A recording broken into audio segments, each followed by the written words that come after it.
আমার কোনো বস নাই, আমি নিজের সাথে এসব করি। মাঝে মাঝে আমার ঘাড়ে শয়তান চাপে। আর আমাকে তুহিন ভাই তো অনেক ভালো মানুষ, সবসময় আমার ভালো কাজের জন্য উৎসাহিত করে, কিন্তু আমি আসলে ভালো হইতে পারলাম না। তার মানে তুই পুলিশকে যা বলেছিস সব মিথ্যা কথা বলেছিস?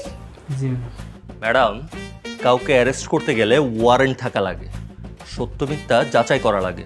হুটহাট করে মন চাইলে আর কাউকে গ্রেফতার করা যায় না। বাংলাদেশের আইন ব্যবস্থা এখন এতটাও সস্তা নয়। তার মানে আপনার সাক্ষী দুর্বল, সাক্ষীকে অ্যারেস্ট করে থানায় নিয়ে যান। আমার ছেলের বিরুদ্ধে আর কোনো অভিযোগ নাই তো, তাই না? সো স্যাড, শেয়ালটা এবারও মুরগিটা ধরতে পারলো না, আফসোস।